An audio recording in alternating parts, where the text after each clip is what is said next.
Gloria a Dios. Pueden ir abriendo, hermanos, sus Biblias a 2 Timoteo capítulo 3. Amén. 2 Timoteo capítulo 3.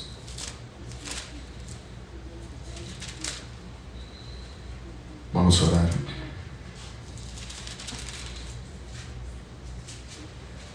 Padre Santo, santificado sea tu nombre, Señor. Damos gracias, Padre, por alabarte en esta tarde, por cantar, Señor, de tu santidad, de tu grandeza y de tu poder. No hay nadie, Señor, como tú. Tú eres el Dios eterno, omnipotente, lleno de gracia y misericordia hacia tu pueblo, Señor. Y aún hacia los que no te conocen, tú eres bueno. Damos gracias, Señor, porque tus promesas son verdaderas. Y nosotros, Señor, tomamos refugio en tu palabra. Porque tu palabra es verdad. Porque tu palabra es para siempre. Los cielos y la tierra pasarán, mas tu palabra nunca pasará, Señor. Damos gracias, Padre, porque tú nos has dejado un testimonio que nosotros podemos agarrarnos, podemos arraigarnos en tu palabra, que aún en las tormentas de este mundo no seremos movidos, porque estamos sobre la roca que es nuestro Señor Jesucristo. Jesús, yo pido que seas tú exaltado en esta tarde. Tú eres el verbo de Dios, la palabra de Dios. Pedimos que sea tu palabra magnificada en este lugar, en nuestros corazones. Que en todo te temamos a ti, tengamos reverencia, Señor, para ti. Que sea tu palabra, Señor, que traiga arrepentimiento, Señor, sanidad, restauración a nuestras vidas. Pido, Señor, que me uses con poder, Padre, en este día. Que seas tú, Señor, glorificado en el nombre poderoso de nuestro Señor Jesucristo. Amén. Amén.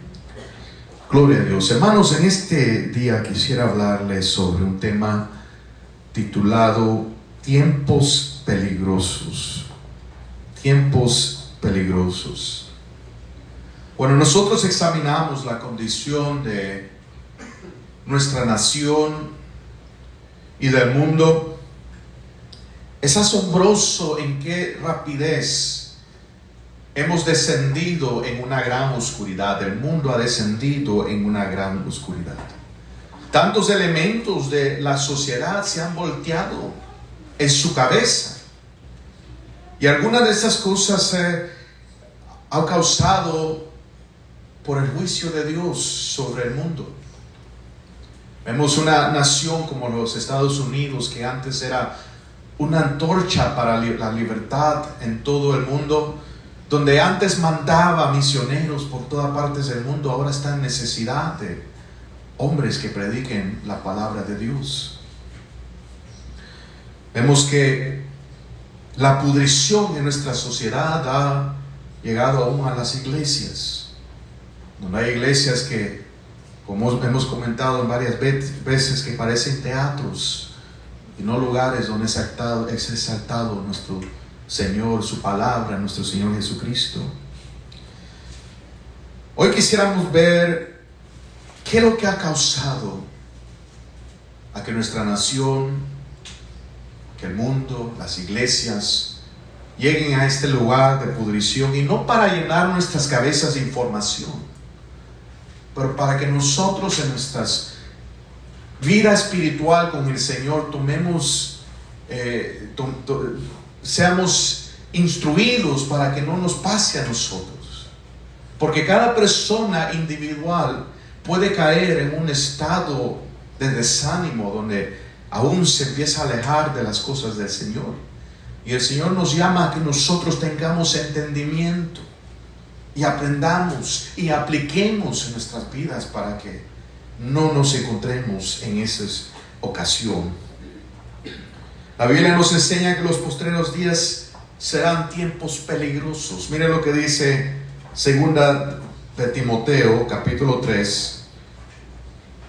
Mira lo que dice el versículo 1. Dice: también debes saber esto, que en los postreros días vendrán tiempos peligrosos.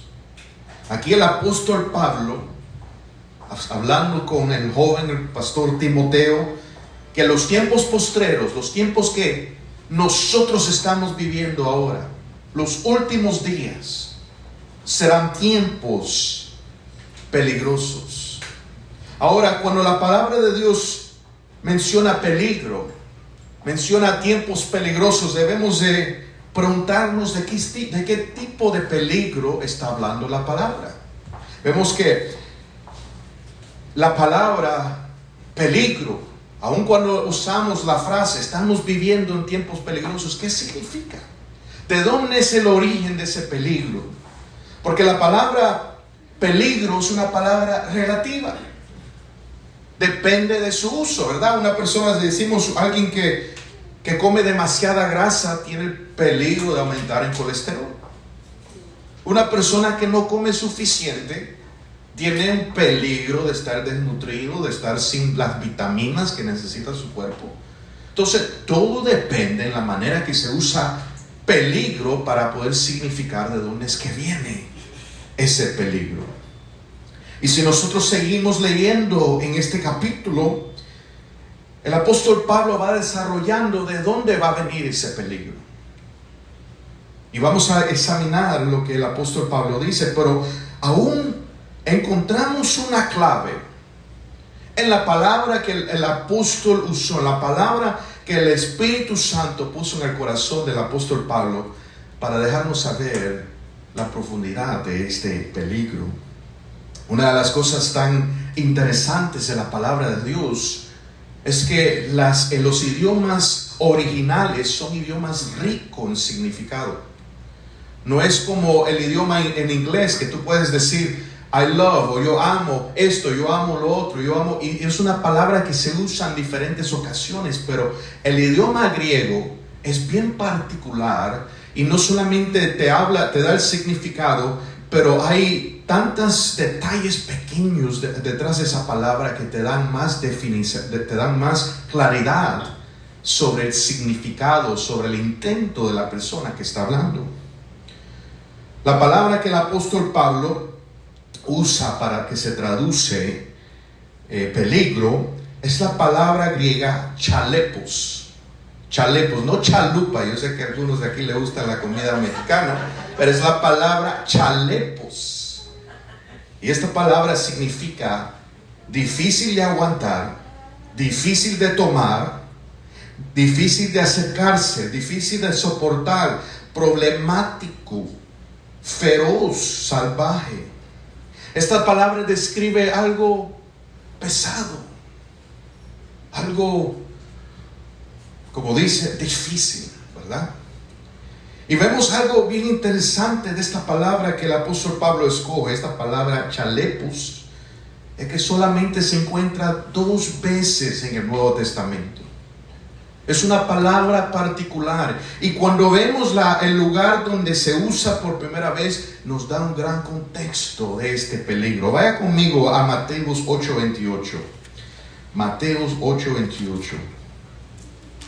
Aquí nuestro Señor Jesucristo, después de cruzar el mar de Galilea, después de enfrentar una tormenta que el Señor reprende, Él cruza un lugar, una tierra que la Biblia llama la tierra de los Gadarenos, y se encuentra aquí con 2 hombres endemoniados.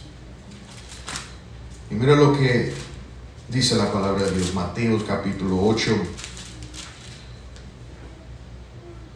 versículo 28, dice: cuando llegó a la otra orilla, cuando llegan Jesús con sus discípulos, dice, a la tierra de los Gadarenos, vinieron a su encuentro 2 endemoniados que salían de los sepulcros, dice, feroces en gran manera, tanto que nadie podía pasar por aquel camino.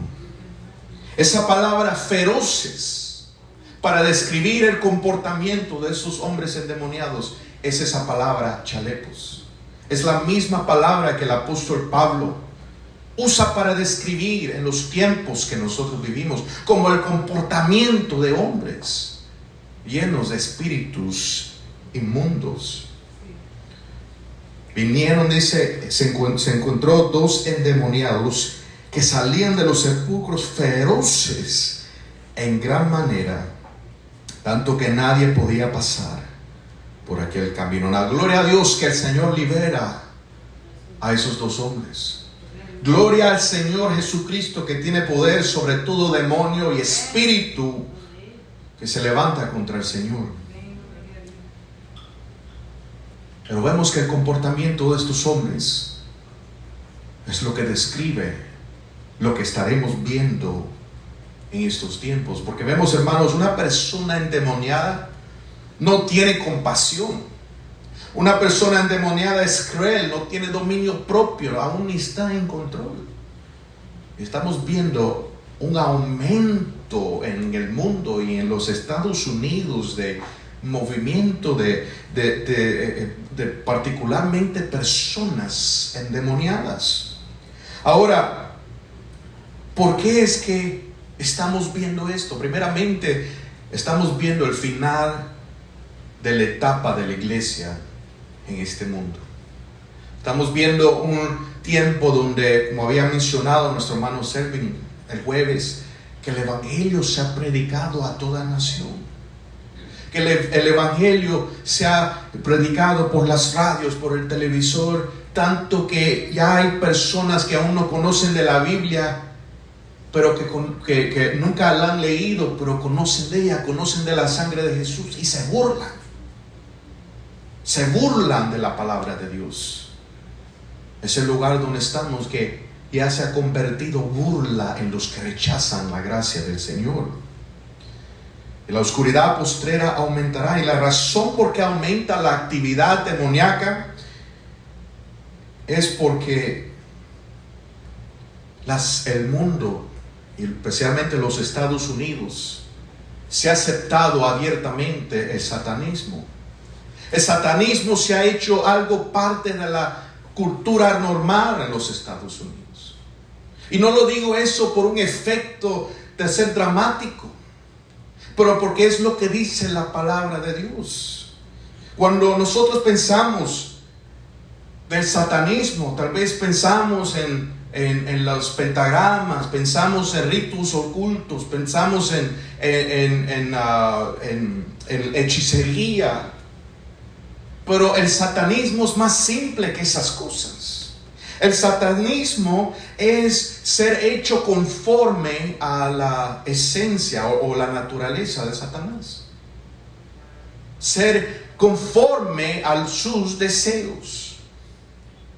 Y se manifiesta en diferentes maneras.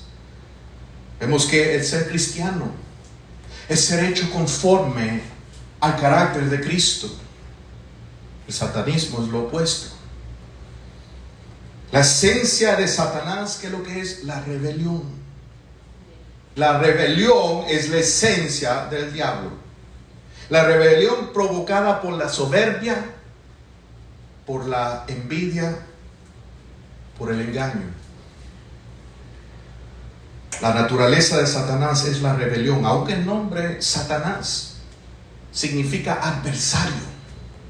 Adversario es uno que se levanta, uno que está contra ti, uno que está contra Dios. Eso es lo que significa Satanás. Y él inicia a los hombres, él incita a los hombres que se levanten contra Dios. Aún leemos en Primera de Crónicas 21, un evento que aún David, por no estar centrado en la palabra de Dios, tenía un momento donde su corazón fue incitado por el diablo contra Dios. Ese es el deseo del enemigo. Él es adversario del hombre, y aunque seduce al hombre con placeres y poder, su deseo es llevar a todo hombre, toda mujer con él al infierno, porque él sabe su destino final. Satanás es adversario de la iglesia. Busca devorar nuestra fe. busca que nosotros nos desanimemos para que no seamos eficaces en la obra del Señor. Satanás es adversario de todo lo que es bueno. Él incita al hombre a la rebelión y exalta el ego, el yo. Un hombre hablando del satanismo, un hombre que no es cristiano, él dice esto, dice: el punto común, básico, de todas las ramas del satanismo es la promoción de uno mismo. Todas las formas del satanismo afirman que la vida existe para el consumir y que el egoísmo es una virtud. Algunos satanistas sostienen que la única existencia que conocerán es aquí en la tierra. Por lo tanto, los adoradores del diablo viven en momento, y su credo es la glotonería y el libertinaje. Ahí no habla nada de pentagramas, hermanos. Ahí no habla nada de ritos en la oscuridad. La esencia del satanismo es la promoción de uno mismo, el egoísmo, vivir para este mundo, vivir por los placeres. Es más sencillo de lo que pensábamos. La esencia del satanismo es el yo, es hacer lo que a mí me da la gana, es hacer lo que yo quiero hacer, no lo que Dios ha dicho. Y si ponemos ese significado, podemos ver que hay pastores que son satanistas. Hay personas en iglesias que son satanistas y ni saben. Que iglesias que exaltan el yo. No el carácter de Cristo, sino el carácter del diablo. Estos son los tiempos, hermanos, que estamos viviendo. Es lo que la palabra nos dice. Miren como el apóstol Pablo describe esta esencia de Satanás. Volvemos a 2 Timoteo. No sé si ustedes en el estudio de esta semana del amor, en 2 Corintios capítulo 13, yo le había puesto una actividad al final, que ustedes podían ir en el significado de amor, y cada vez que dice amor podía poner Cristo, y todavía, y no pierde el significado de lo que es el amor. Aquí lo que describe en 2 Timoteo podemos poner el mismo diablo en este carácter, Satanás, y todavía tiene ese significado igual. 2 Timoteo,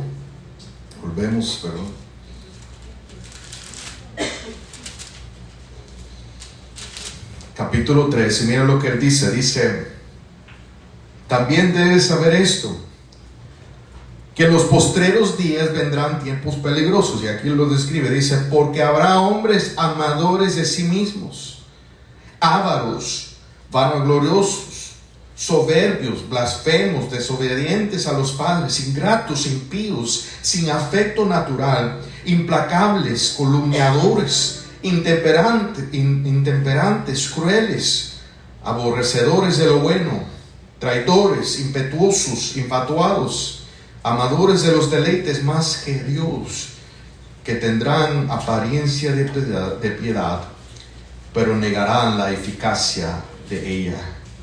A estos evitas.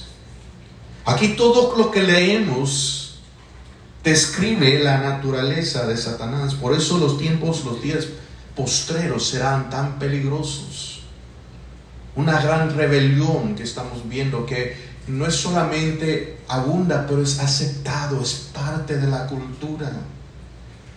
Vemos las redes sociales, la persona que tiene la mayor opinión, todos son expertos hoy en día en YouTube y en Facebook, ¿verdad? Tales son los tiempos que nosotros vivimos. Vemos esta esencia, la naturaleza del adversario, la rebelión, la oposición a Dios en estos tiempos que describe acá. Ahora, vemos que de esta manera, estas son las características que se encuentra en el hombre, en la personalidad de las personas, pero ¿cómo se ve una nación? ¿Cómo se ve el carácter y esta rebelión en una nación? Vaya conmigo a Isaías capítulo 5. Isaías capítulo 5 nos describe cómo se ve una nación, la cultura de una nación que ha normalizado esta esencia del adversario. Isaías capítulo 5.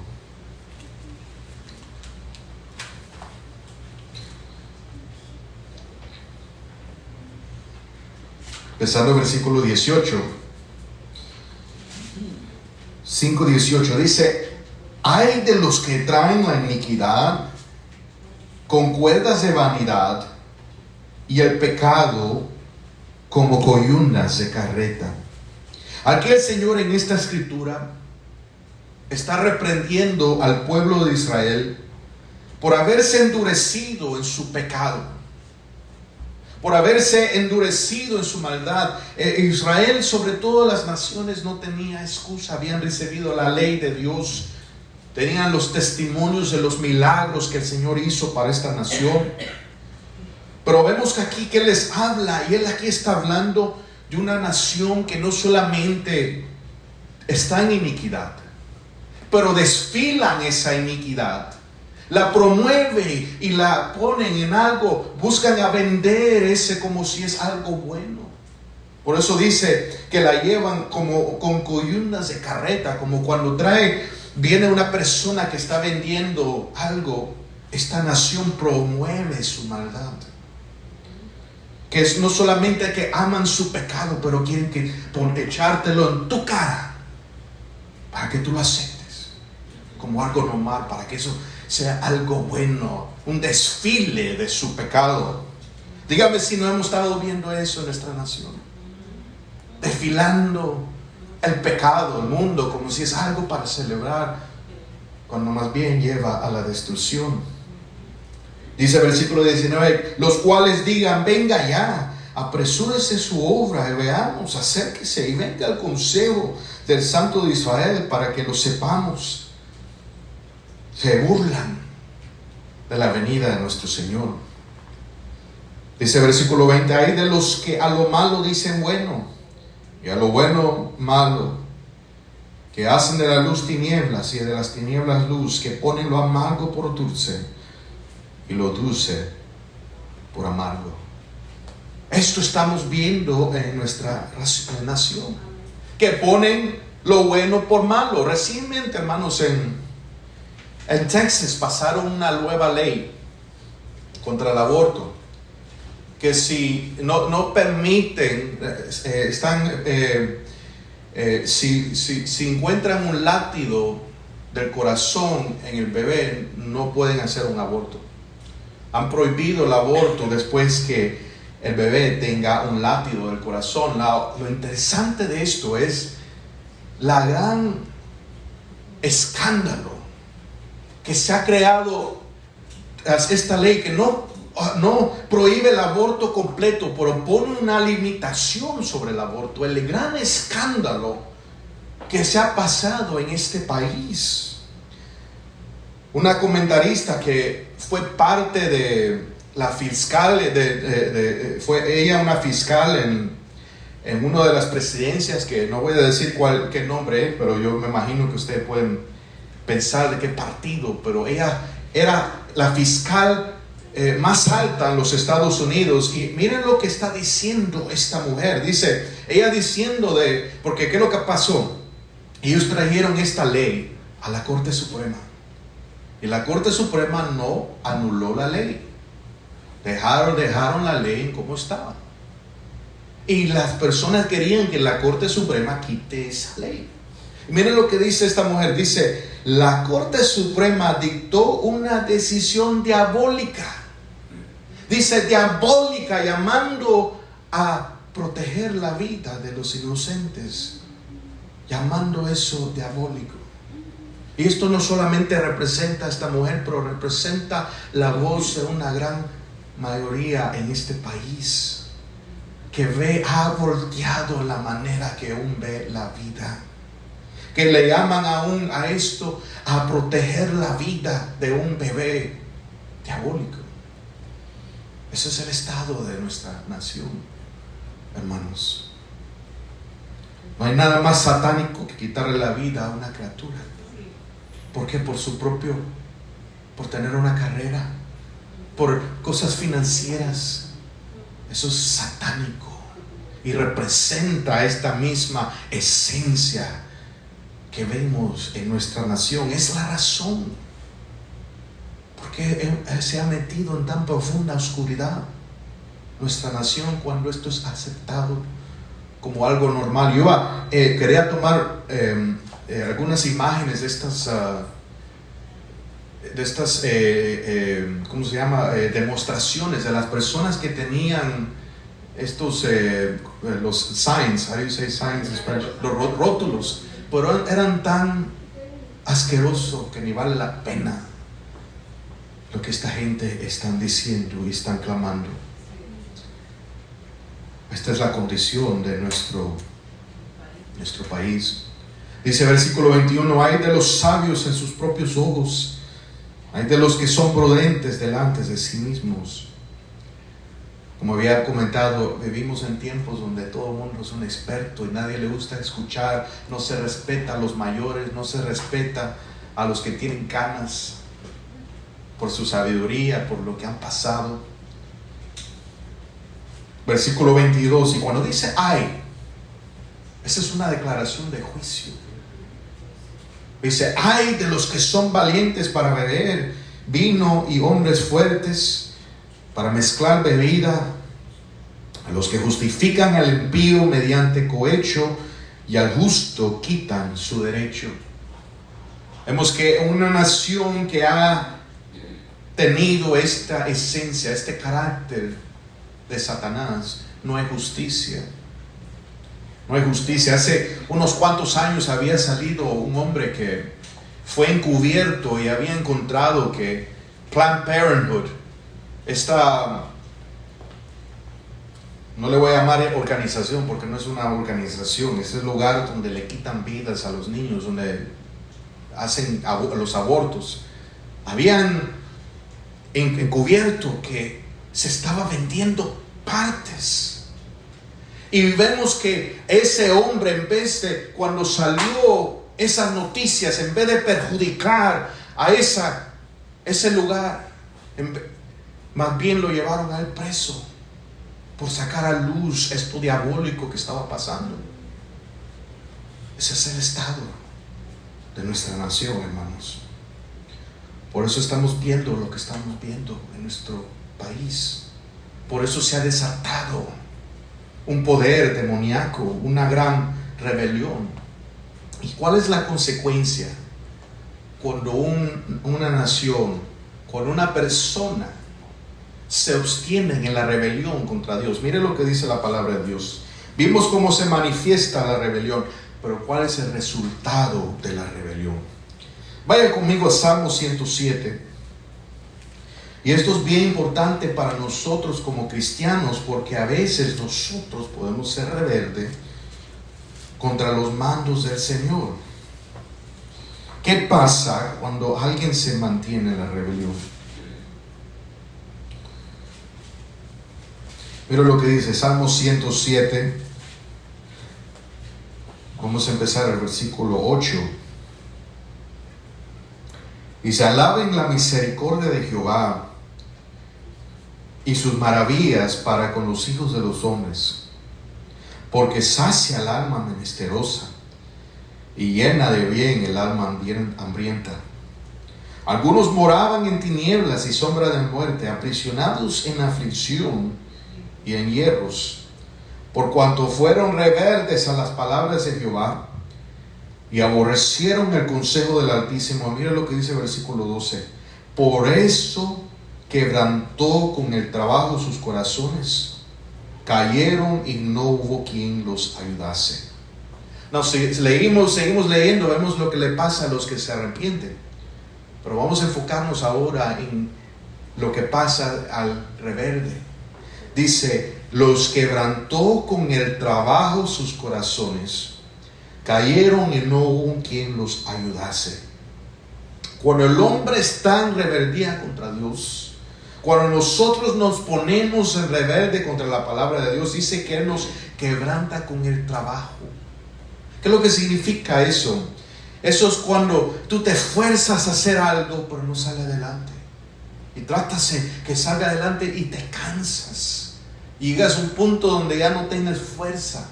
Quieres hacer, haces planes y nada se llega a cumplir. Porque Dios está luchando contra ti porque te has puesto rebelde contra Él. No puedes salir adelante en tu vida. Trabajas y trabajas y te matas, te estás matando y no tienes dinero en el banco. Estás cansado, ¿no? ¿Dónde se ha ido mi dinero? Eso es lo que está hablando aquí, es un desgaste que le va pasando a una persona poquito a poco. No puede salir adelante, no puede triunfar. Algo que estamos viendo en nuestra nación. Si nosotros estamos en rebeldía contra el Señor, si una nación rebeldía contra el Señor la desgasta con el trabajo. Número 2, ¿qué pasa con la rebeldía? Escogemos líderes que nos llevan a la cautividad. Vaya conmigo al libro de Nehemías, capítulo 9. Nehemías, capítulo 9.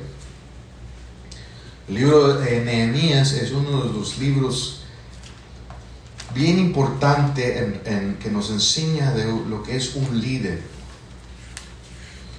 Y aquí Nehemías, capítulo 9, él está reflejando en los eventos durante el tiempo que Israel estaba en el desierto. Y mira lo que dice Nehemías, capítulo 9, empezando el versículo 15.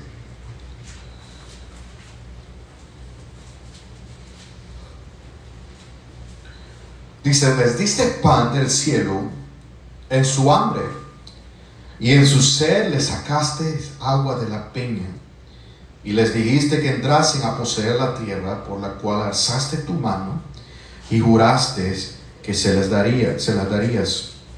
Mas ellos y nuestros padres fueron soberbios y endurecieron su cerviz y no escucharon tus mandamientos, ni quisieron oír, ni se acordaron de tus maravillas que habías hecho con ellos. Antes endurecieron su cerviz y en su rebelión pensaron poner cautivo para volverse a su servidumbre. Pero tú eres Dios que perdonas, clemente y piadoso, tardo para la ira y grande de misericordia, porque no los abandonaste. Gloria a Dios. Pero vemos, dice el versículo 17, dice: antes endurecieron su cerviz y en su rebelión pensaron poner cautivo para volverse a su servidumbre. ¿Qué es lo que significa eso? La palabra cautivo significa un líder militar, un líder político o social que tiene gran poder o influencia. Vemos que cuando una nación o una persona está en rebeldía, empieza a seguir a personas que le lleva a la esclavitud. Lo que nosotros estamos viendo, los líderes políticos que han salido en los Estados Unidos, no es de casualidad, hermanos.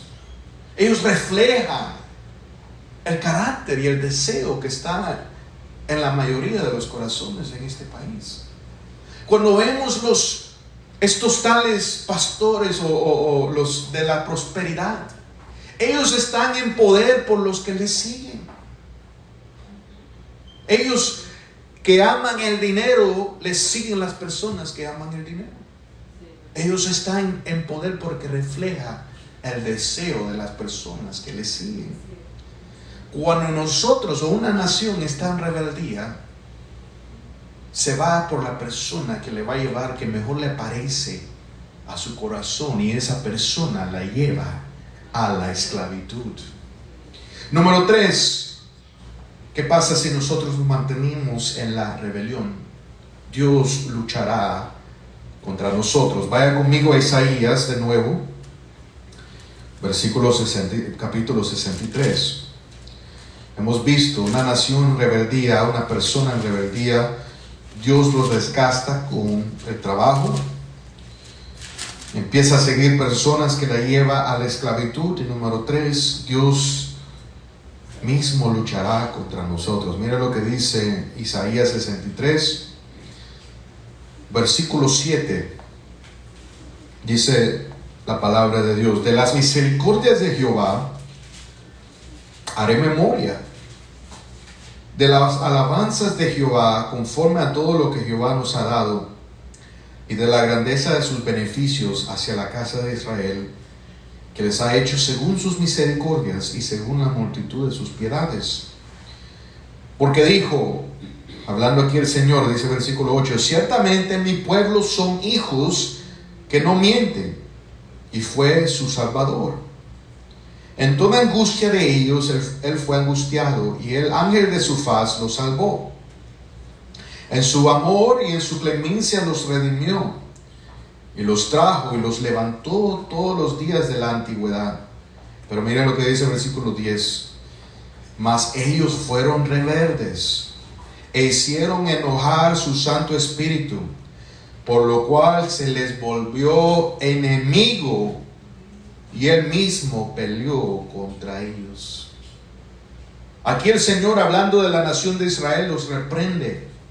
Después de proveer para todas sus necesidades, después de guiarlos por todo ese camino a llegar a la tierra prometida, se convirtieron rebeldes contra Dios. Y Dios dice que él se les volvió enemigo, y él peleó contra ellos. Cuando nosotros caminamos en rebeldía, cuando una nación camina en rebeldía, Dios pelea contra esa nación. ¿Y cómo es que Dios pelea contra Israel? Bueno, levanta a sus enemigos contra ellos. Un lugar donde nosotros encontramos esos ejemplos en el libro de los jueces. En el libro de los jueces vemos Israel va están obedeciendo al Señor y después se rebelan. ¿Y qué pasa? Viene una nación y los toma en cautividad hasta que se arrepienten. ¿Pero qué? Después el Señor le manda un liberador, los liberan, pero vuelven a lo mismo. Y vuelven entonces y caen en la cautividad. Y eso es lo que pasa cuando una persona está en la rebeldía, aún sus enemigos. Él usa a sus enemigos contra ellos. No nos sorprendamos, hermanos, si vemos esas naciones que han sido enemigas de los Estados Unidos aumentar en el mundo. Y también nosotros tenemos que tener cuidado en nuestras vidas personales con el Señor, de no rebelarnos contra su palabra. Y finalmente, hermanos, la rebelión abre puertas a opresión de demonios. Abre puerta a opresión de demonios. Vaya conmigo a Proverbios 17. Proverbios 17.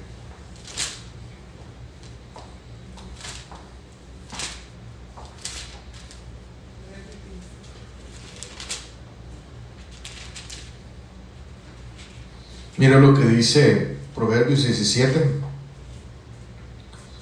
en versículo 11. Dice: el rebelde no busca sino el mal, y mensajero cruel será enviado contra él. El rebelde no busca sino el mal, y mensajero cruel será enviado contra él. Una persona en rebeldía se mantiene en esa rebeldía. Dice que un mensajero cruel se verá enviado. ¿Qué es lo que es ese mensajero cruel? Nosotros leemos, el apóstol Pablo nos habla en 2 Corintios capítulo 12, versículo 7, de que había momentos donde él recibía, donde venía y era abofeteado por un mensajero de Satanás. Esa palabra cruel significa algo que no tiene, una persona que no tiene misericordia, que no tiene compasión. Y el más cruel es el diablo, es el demonio. El apóstol Pablo era bofeteado no porque él era rebelde, sino porque la Biblia dice para que no se enaltezca. Pero le llama un mensajero de Satanás. ¿Y por qué es que la rebelión abre las puertas al demonio? Bueno, la palabra de Dios nos dice en 1 Samuel 15:23 que la rebelión es como el pecado de la adivinación. Cuando pensamos de la adivinación, ¿qué es lo que es? Consultar espíritus. Una persona que se ha escuchado historias de personas que han estado con la ouija y se han endemoniado por estar tocando cosas que no deben, cosas del ocultismo. Eso abre puerta a demonios.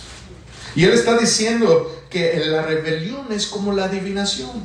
Una persona que está en rebelión contra Dios es como si está jugando con la ouija en los ojos de Dios. Lo vemos en el rey Saúl. El rey Saúl se rebelió, estaba en rebelión contra Dios, y la Biblia dice que vino un espíritu que le venía y le atormentaba. Que David tenía que ir y tocar la arpa para que él se pueda sentir paz por un momento. Pero ¿por qué venía ese espíritu? Por la misma rebelión que tenía contra Dios. Eso es bíblico, hermanos. La rebelión abre puertas al demonio. Y por eso debemos de tomar en serio la palabra de Dios. Ahora, ¿qué debemos de hacer nosotros? Porque el mundo no lo podemos cambiar, ¿verdad? El mundo, estas cosas están escritas. Pero lo que sí tenemos es responsabilidad por nuestra propia vida. Si hay algo en una área de nuestra vida que hay rebelión, debemos de nosotros arrepentirnos. El Señor es bueno. Y nosotros confesamos nuestro pecado y nos arrepentimos. Él nos perdona. Y nos da liberación. Si hay alguna rebelión en nuestras vidas, podemos ser libres. Esas son las buenas nuevas de nuestro Señor. Es una vida nueva que Él nos da. Y aún una persona que ha fallado, el Señor le vuelve a dar un nuevo empezar. Ese es el Dios que nosotros tenemos. Número 2, no dejemos que la rebelión de los hombres en este mundo permita que interrumpe nuestra fe. Que sigamos en la persistencia. Vuelva conmigo a 2 Timoteo capítulo 3.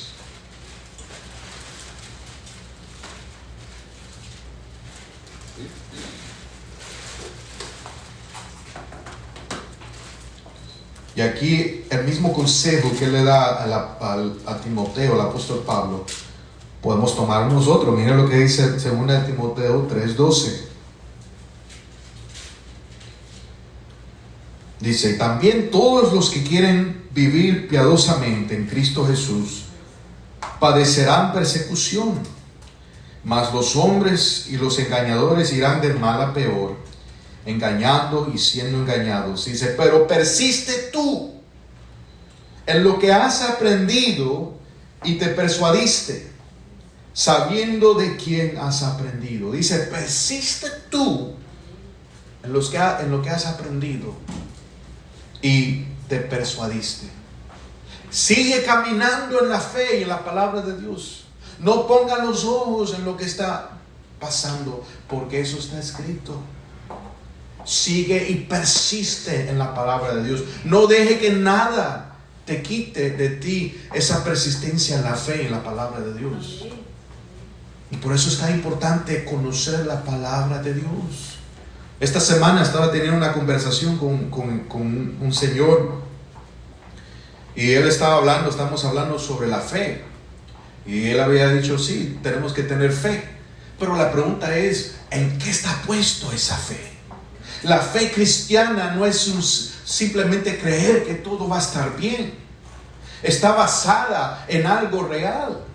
Si yo me voy a sentar y tengo una silla atrás de mí, yo me voy a dejar ir sabiendo que hay algo que me va a aguantar, sabiendo que tiene una estructura que me va a aguantar. Así es la fe cristiana. No es algo avanzado en simplemente: yo creo que esto es algo real, sin base. Cuando vemos que cuando Jesucristo vino y se proclamó como el Mesías, Él no simplemente vino y dijo, aquí estoy, soy el Mesías. Todo lo que hizo Jesús estaba basado sobre miles y miles de años de profecías del Señor estableciendo esta verdad. No fue algo de repente. Está basado sobre un fundamento. Y por eso nosotros debemos de conocer las Escrituras, para que en estos tiempos de prueba sea la palabra de Dios la única cosa que nosotros nos aguantemos. Y número 3, debemos estar listos para dar defensa de nuestra fe. ¿Por qué crees lo que tú crees? Si no sabemos por qué creemos, entonces no es fe. Debemos de saber por qué es la razón, por qué la palabra es verdad. ¿Por qué es la razón que nosotros creemos en Cristo como el Mesías? ¿Por qué es que el Evangelio es poder? Necesitamos conocer esas cosas, dar una defensa. Míralo, vaya conmigo a 1 de Pedro, capítulo 3, y con eso vamos a terminar.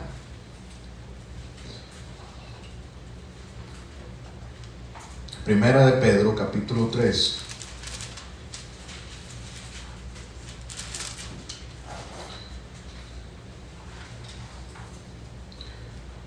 Perdón, no es necesario conocer por qué son las cosas. Tú puedes conocer el Evangelio y no saber exactamente por qué, y te salva. Pero el conocer por qué te da fundamento a esa fe cuando esa fe sea aprobada. Cuando te encuentres con alguien que dice, ay, pero nunca se encontraron su cuerpo, o su cuerpo se lo habían robado, ¿cuál va a ser nuestra respuesta? ¿Cuál es nuestra respuesta? ¿Cuál es nuestra prueba de que Cristo resucitó?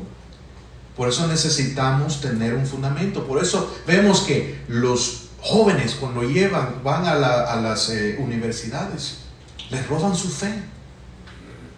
Porque aunque vienen de hogares cristianos, sus padres nunca le establecieron por qué es que creemos lo que creemos. Y viene uno de esos maestros que busca y tiene el deseo para quitarle, robarle la fe de uno, y lo hace con cosas del mundo, con mentiras del diablo.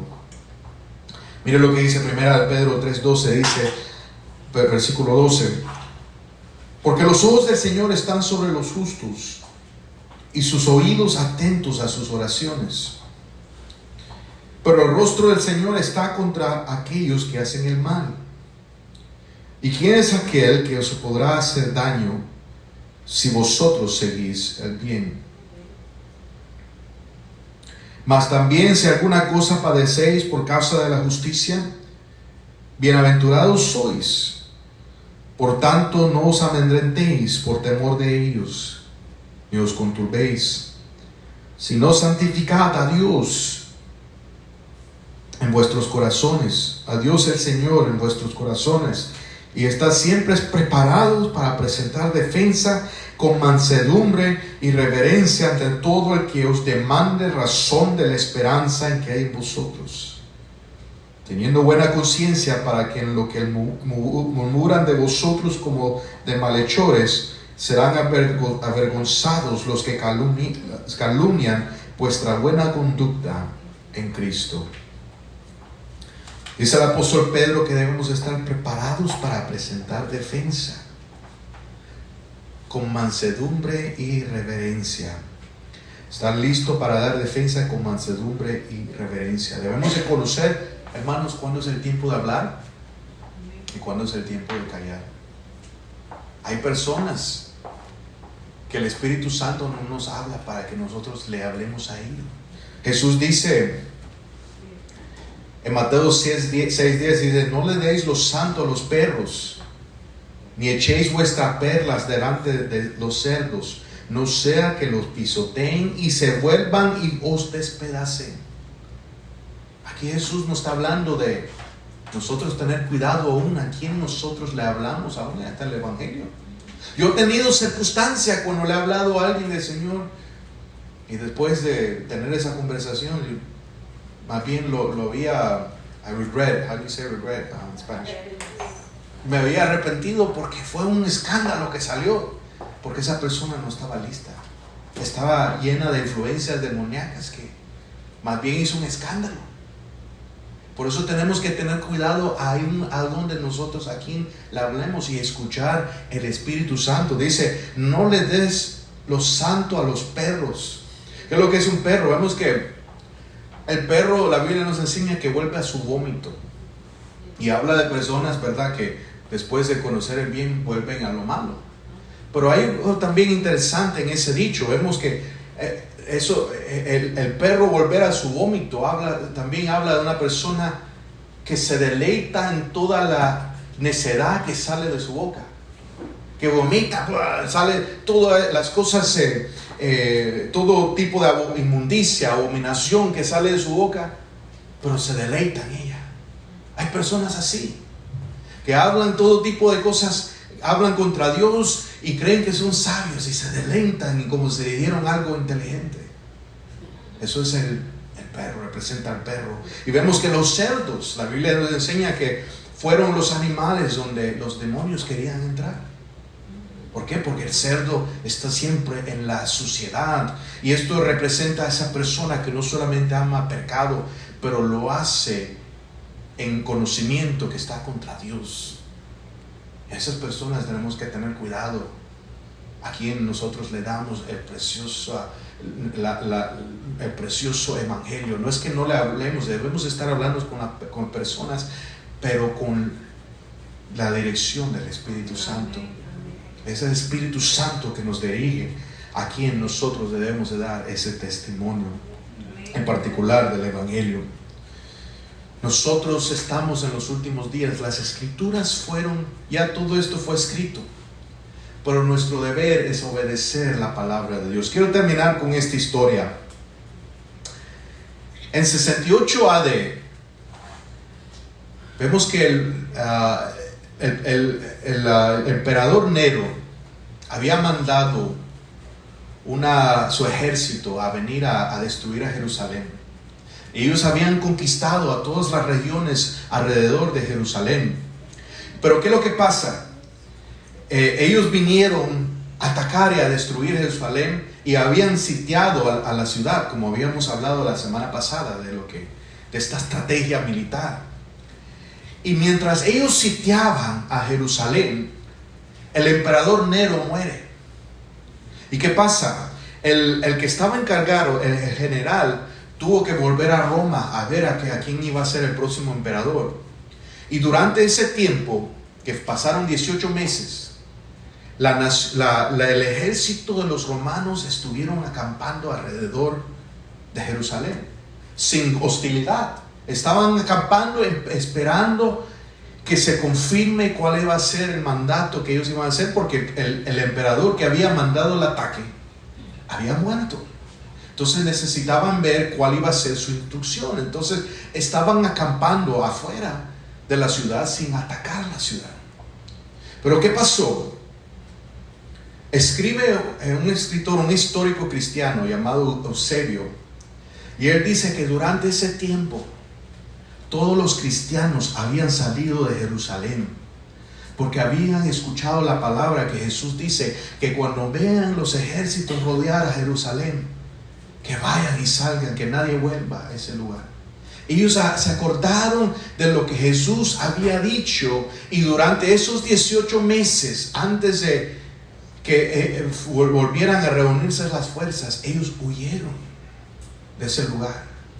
Que después, cuando vino el próximo emperador, mandó a esas fuerzas a que derroten a Jerusalén. Y es ahí, AD 70, cuando cae Jerusalén.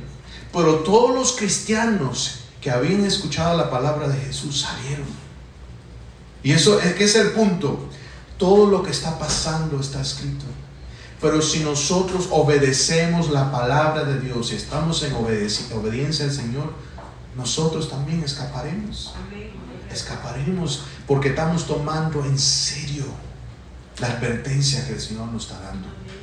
Estamos llegando al final. Y es nuestro deber buscar el reino de Dios y su justicia. Y Cristo se ocupará de lo demás. Y pronto llevará a su iglesia. Y vamos a ver, la semana pasada vamos a estar hablando sobre el rapto, que es una buena noticia de cómo se comprueba eso en la palabra de Dios. Así que tenemos esperanza en nuestro Dios, hermanos. Así que le damos gloria a Él. Vamos a orar ahora. Padre Santo, damos gracias, Señor, en este día por tu palabra. Damos gracias, Señor, porque tú nos adviertes de las cosas que están pasando en estos tiempos para que no nos coja de sorpresa.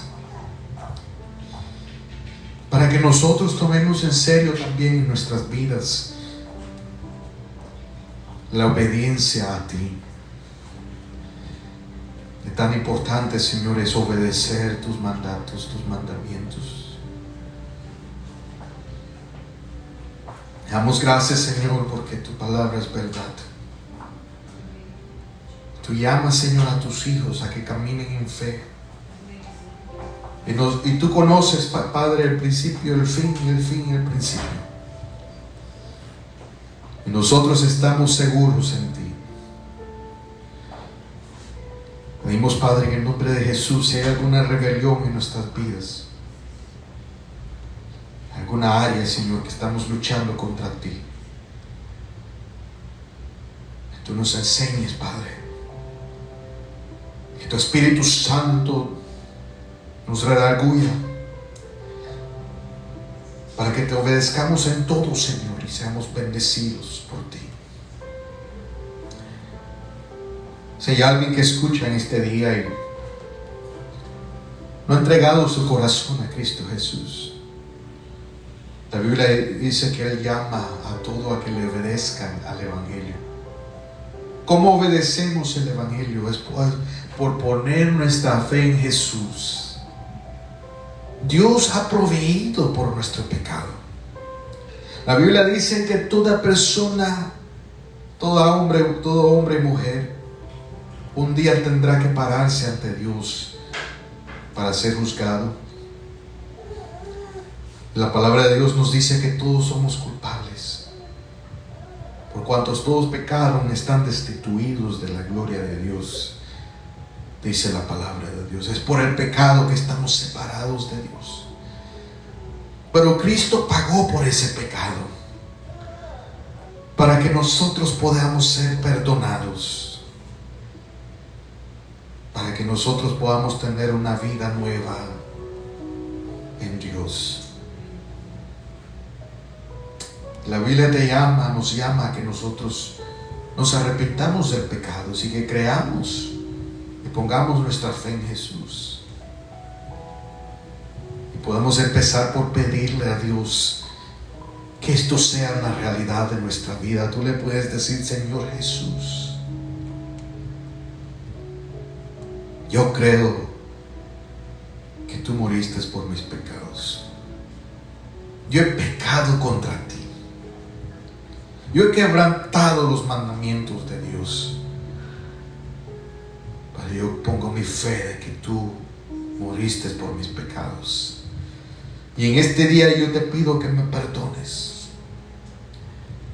que me llenes con tu Espíritu Santo, para de ahora en adelante caminar en una vida nueva.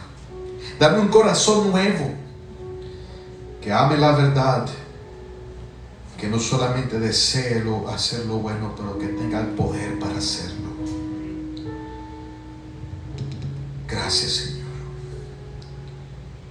Hay que seguir a Jesús. Hay que poner nuestra fe en Él. Jesús es el Señor. Ayúdanos, Padre, a caminar en obediencia.